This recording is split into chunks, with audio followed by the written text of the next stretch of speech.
There is cool boy Steph himself, the number one contender, Philadelphia zone. Steven, how are you, my man? I'm fine.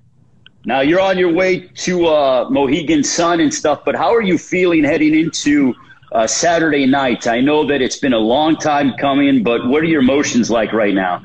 I feel great, honestly. I'm just ready to fight at this moment. Ready to get in there. I ain't fighting in a year, so I'm just excited to be back. Steven, the last time we talked to you, you were on your way to Mohegan Sun, literally almost in the exact same position. You were in the car driving to Mohegan Sun, but you came down with COVID-19. Therefore, insert Tremaine Williams, and Angelo Leo defeated him to capture the vacant title. But can you tell us about what went down from the time you got to Mohegan Sun? Did you find out how you got COVID-19? I honestly did find out how I got it. And when I what was the second half of the question?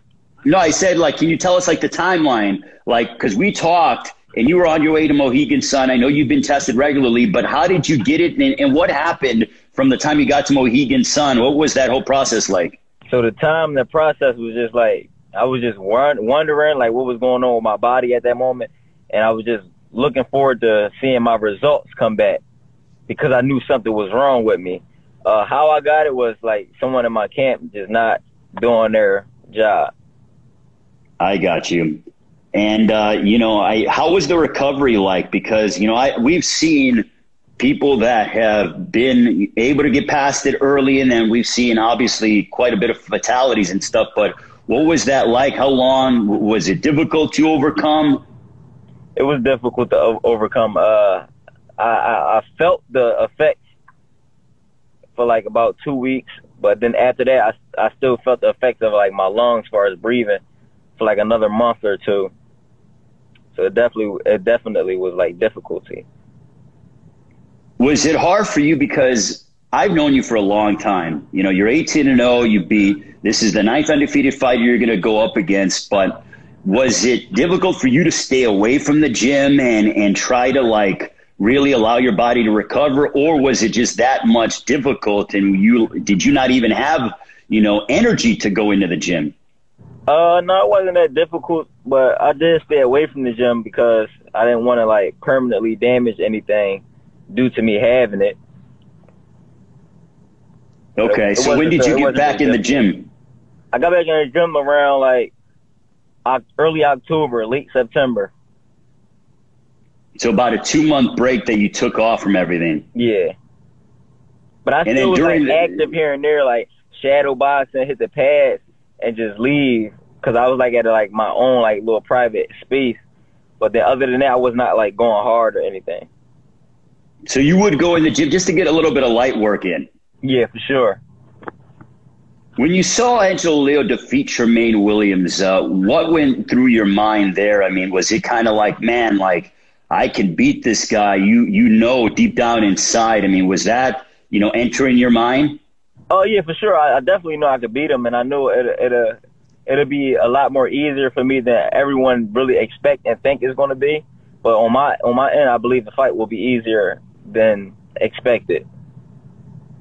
You said that you've been through some difficult times. I mean, you spent the first 10 years of your life without your father. You were there with your mom and your sisters, but was dealing with COVID-19 one of the hardest, if not the hardest thing you've had to overcome in your life? It was one of them because at the time of having it, I lost my opportunity of becoming a world champ. So it definitely was, like, one of the hardest moments of my life because this is what we all in the sport for, to become world champion. We all these years, 14 years to get here, and then the opportunity is missed or taken away from you. Now, when it comes to the fight being rescheduled, I heard reports and just kind of heard rumors, much like everybody else, that there was a possibility of the fight happening the day after Christmas. And then, we heard that it was scheduled for, this upcoming Saturday night. Was that even on the table, or was that just rumors? I think it was on the table, but his things happened with him. I don't know if he caught COVID or whatever the case may be. But yeah. Okay, so you were okay with December 26th if that was the case? Yeah. Now let's talk about when you decided to really, when did you officially begin training camp? Because I know training camps can go between 6 to 8 weeks, just depending on the prize fighter. But for you, when did you officially enter training camp for this fight? October. Okay. So you've been at it for about, 3 months now. Since I came back, I've been preparing because I knew we was going to fight within 180 days prior to August fight. So once I came back, I automatically hopped in camp. And the ability of your team, your management team, the promoters, the networks, how appreciative are you that they've been able to, follow through on their promise and stuff? Because literally as soon as Angelo got out of the ring, it was like, hey, everybody knows Stephen Fulton's the next one up. Oh, I thank my team all the time. Once again, thanks to Al Heyman, Showtime, Steve Espinoza, Chris de Blasio, Mayweather Promotions, Tom Brown, TGB Promotions. Because they definitely was men of their words, and making this fight happen. Now, Stephen, when it comes to your preparation and everything else, I mean, have you been able, not giving away your game plan, but have you been able to add some new things since that fight that you saw him when he defeated Tremaine Williams, or are things pretty much just the same for you in terms of how you're approaching Angelo Leo? No, of course things change. I mean, if things were the same, then I have learned nothing this whole time. Things, of course, change, and I believe I'm way better than I was leading into the first fight. Are you concerned at all? Because it's almost going to be a year that you have been on the shelf. You're not concerned at all about ring rust? No, not at all. I just feel like I'm more so excited than anything, and I've never been excited to fight before. Now, you've always had, literally your nickname fits you so well because I've seen you for a while and you're just kind of like relaxed. I see you in the hotel, even the morning of the fight. And you're just like, yeah, like another day at the office. I feel like you're getting ready to golf instead of step inside the ring. I feel like that's a part of like me just learning how to be patient and have patience with myself. So I think that's all, honestly. Right now, and be Philadelphia, relaxed for the most part, relax. Yeah, because you control your emotions so well, and the fact that you're saying you're excited heading into this fight, I've never seen this from you before. Oh yeah, I'm excited. I'm excited to be back. I'm excited to fight. Like, I'm really excited. Well, you're very proud of where you're from in Philadelphia. Right now, there are no world champions from the city of brotherly love. Both you and Angelo come from very rich fight cities. You come from Philadelphia. He comes from Albuquerque.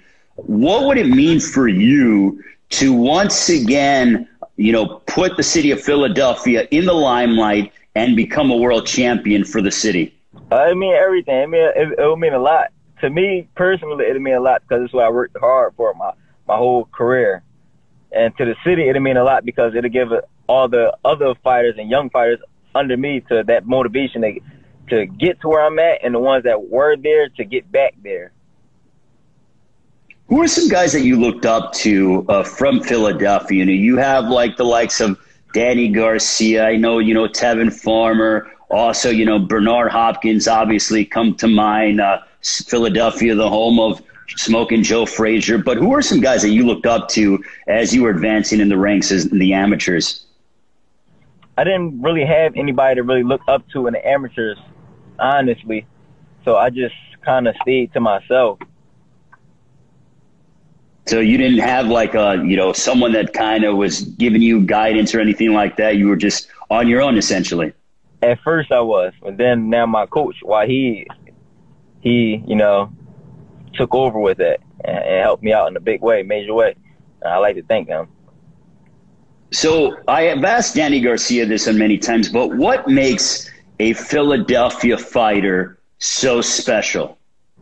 Our background, where we come from, a lot of fighters learn from us, and it's like we're just a fighting city.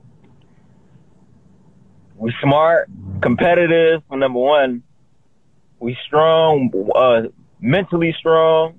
And I know we're known for like just that grit and that just fighting and all, and the gym wars and all that. But it's not just about that. At the end of the day, I feel like we're just all around better fighters than a lot of people, like than a lot of other state cities. Because of all the talent that's in Philadelphia. Sure. Because I hear that there are so many quality sparring partners. Say that again? I said I know that Philadelphia has, no shortage of quality sparring partners. Oh, no, for sure. But for you, let's talk about Angelo Leo this upcoming Saturday night as you headline PBC on Showtime. You are challenging Angelo Leo for the Super Bantamweight Championship of the World. How would you assess your opponent from Albuquerque? He's a good fighter. I can't take that away from him. He's a world champion. He's undefeated. He's great at applying pressure. He's great at throwing a lot of punches. And he has a cool name. But other than that, it's just, quality fighter, solid fighter. But it doesn't seem to me, at least this is me talking, that you're overly impressed by him. Is that fair to say? Yeah, but I'm not overlooking him. I understand. And in terms of headlining first, you're the first main event for PBC here in 2021. Are you excited about that? I mean, does that mean anything to you? I'm just excited to be back, honestly. I was obviously going to be the first fighter back in 2020, and it didn't happen. So I had my hypes for that in 2020, and now it's just I'm here to take care of the business. To my knowledge, this is the first time you're going to be main eventing on television, because I've called several of your fights. You've been the co-main event. You've been, the opening TV fight. But this is the first fight that I think you are the main event and your name is on the marquee. Is that true? Am I correct on that? Yes. Does that hold any extra significance? No, it's just normal. I just feel like a normal day, normal fight. Honestly, if there were fans, then there'd have been a lot more hype to it. That's what I think. But now since it's not, it's just like, all right, I belong here anyway. Or do you have anything planned when it comes to your walkout on Saturday? Anything extra special that you want to be able to display? No, nothing special this time. Nothing special this time. I want to collect maybe when fans come back, and then we'll go from there.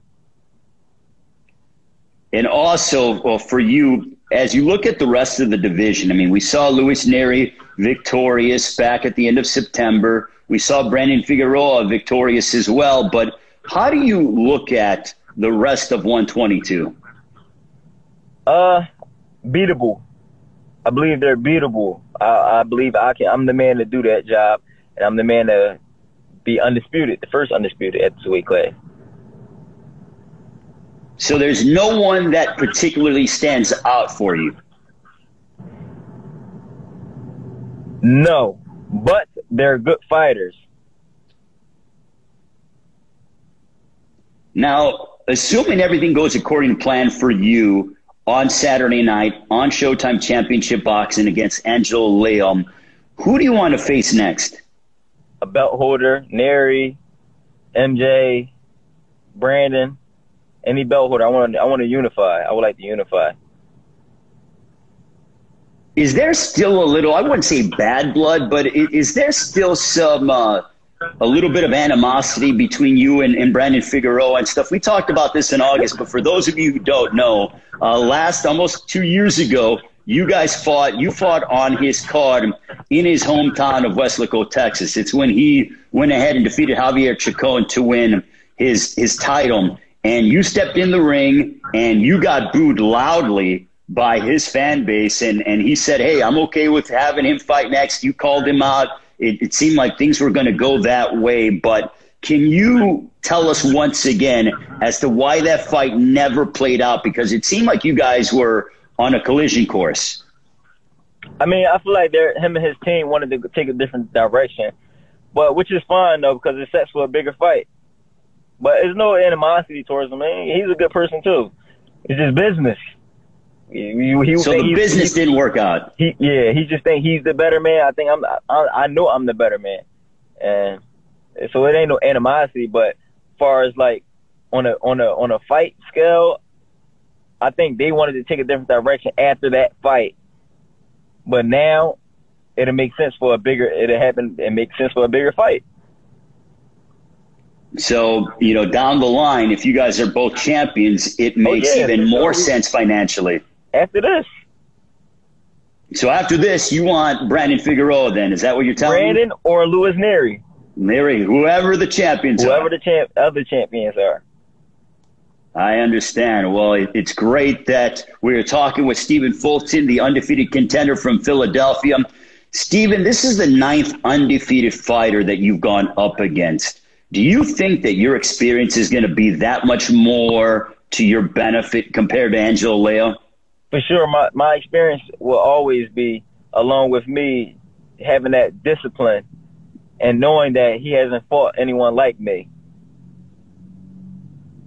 So you want to take him into these deep waters. I've read reports, too, from articles on Boxing Scene and other websites that have said that your plan is to finish him off in the 8th or 9th round. Is that the case? It could be. Could be, meaning that it just all depends on whatever happens. Yeah. So why did you make that prediction, if you don't mind me asking? My coach made that prediction. Okay, so you didn't make the prediction. Your coach made that prediction. I don't never predict my fights. I just let them go as they go. I understand. And when it comes to your ability to face different styles, obviously, this is the fact that you are the favorite heading into this fight. Do you think that he takes any extra motivation from being the underdog? He could, but that's not my job to worry about how he's feeling or worry about if he's going to have the extra motivation. Is it weird for you being the favorite? Because coming into a lot of your fights, it's been the opposite way. You've been the underdog according to the sports books in Las Vegas. No, it's. I feel like I expected that because the different opposition that we fought. So you believe that you fought the higher caliber of competition coming into this fight? Yeah. Yeah. What did you learn in that last fight a year ago against Arnold Kagai? Because, man, oh, man, did he take some shots. You were sitting down on your punches, and you were blasting him, and he ate some heavy shots from you, and that was at Barclays Center in Brooklyn, also on Showtime. I think it was a good fight. I think I learned a lot in that fight, and I learned to let my hands go a lot more. If I had have done that, I'd have stopped him a lot earlier, or I would have stopped him earlier than going the distance with him. I definitely learned a lot in that fight. What I've seen from you, Stephen, is it appears as though your punching power has increased. Not that you had poor punching power before, but I'm watching you sit down in your punches more, gain a lot more leverage behind your shots, and really stinging guys. Is that accurate? Yes, I've learned how to set my punches up and not just throw a bunch of punches and bunches. I learned how to, relax, be patient, wait for the perfect shot, and let my hands go at the right moments and set them and set the shots up. With this newfound, as you're looking and sitting down in your punches more, you're from Philadelphia, you're obviously tough as nails, but is it sometimes hard to kind of stick to your game plan, box and move, instead of just planting your feet and saying, come on, let's go? I mean, do you want to do that at times? Yeah, I want to do that all the time, but it's hard. They don't be wanting me to do it.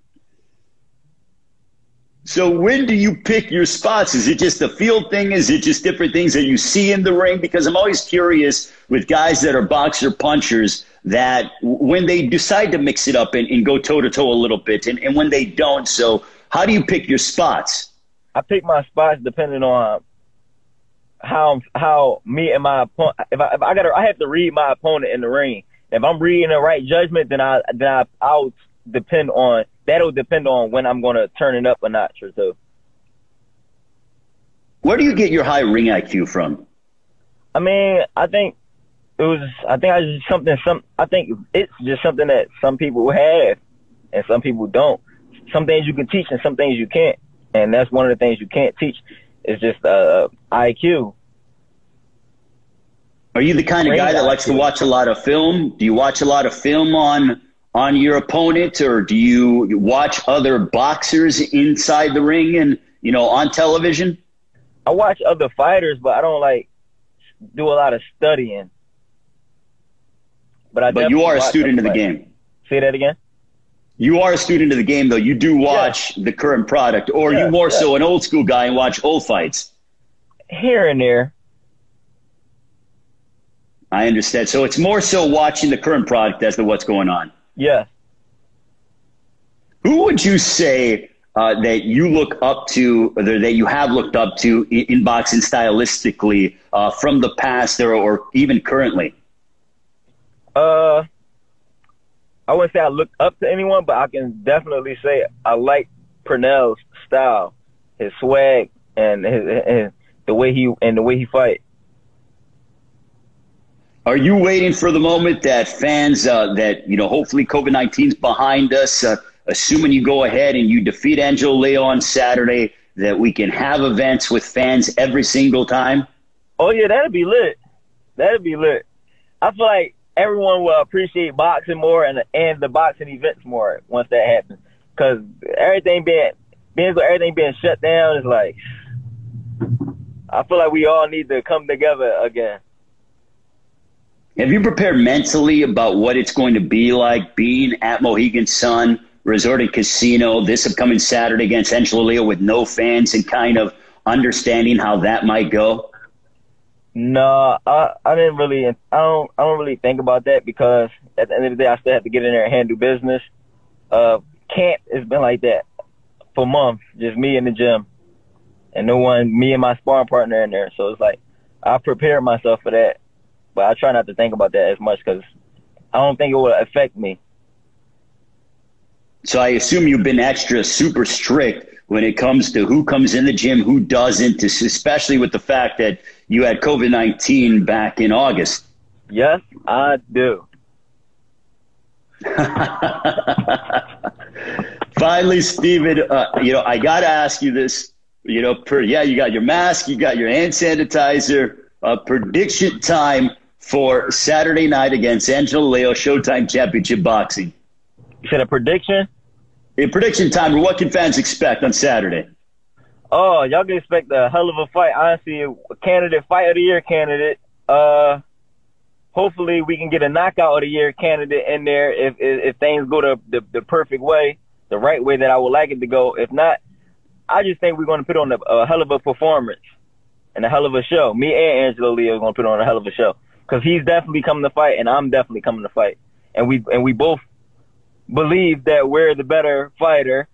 He wants to stay champion and I want to be newly crowned champion. Last question I'll ask you is, you're looking at boxing right now, and I'm seeing a lot of young, hungry champions and contenders. Is that great to be right in the middle of all this?